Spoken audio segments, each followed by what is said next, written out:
Hello हजुर नमस्कार सबैजनालाई। सबैजना सन्चै आरामै हुनुहुन्छ होला। म पनि ठिकै छु। आउँदै गरेको विजया दशमी तथा शुभ दीपावलीको सबैजनालाई शुभकामना छ मेरो तर्फबाट। आज यसो बाहिर निस्क्यौँ, कस्तो छ बाहिरको वातावरण भनेर निस्केको। मासु पनि ल्याउँ अनि बाहिरी वातावरण पनि हेरौँ, दसैँको माहौल कस्तो छ भनेर निस्केको। पुरा सुनसान रहेछ बाहिर त। यति बिजी हुने रोड हो कि यो। अहिले त पुरा खाली छ। एउटातिर प्राइभेट गाडीहरू छन्, सार्वजनिक गाडीहरू त एउटै छैन। पुरा खाली रोड। हेर्नु न गाइस, पुरै खाली छ।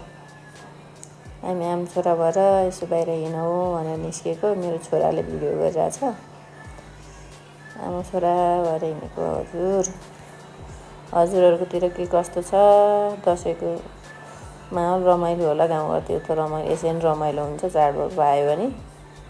सहर बजारमा त खासै हुँदैन गाइस, यस्तै हो।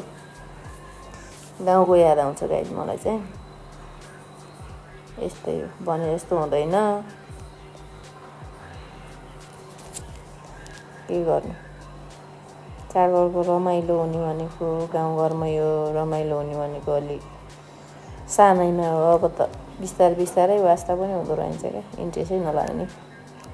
मासु लिने ठाउँमा आइपुगेँ हजुर। म चाहिँ मासु लिएर जान पर्यो अनि भोलि पर्सिदेखि पाउँदैन पनि होला। त्यही भएर आज निस्केको। मेरो छोरालाई खानेकुरा चाहियो अरे फेरि बिगमार्टमा छिरिहाल्यो नि। केटाकेटीको डिमान्ड पुऱ्याउनै गाह्रो के। भनिदिनुलाई सजिलो हुन्छ, आमालाई गाह्रो हुन्छ नि हजुर।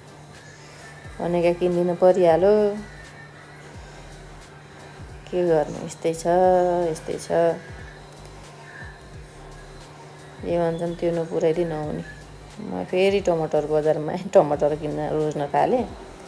हरियो रहेछ, रातो रोज्दैछु गाइस मैले। मलाई हरियो चाहिँ बिल्कुल मन पर्दैन। घरमा आएर मासु काटकुट गरेर च्याङ्रा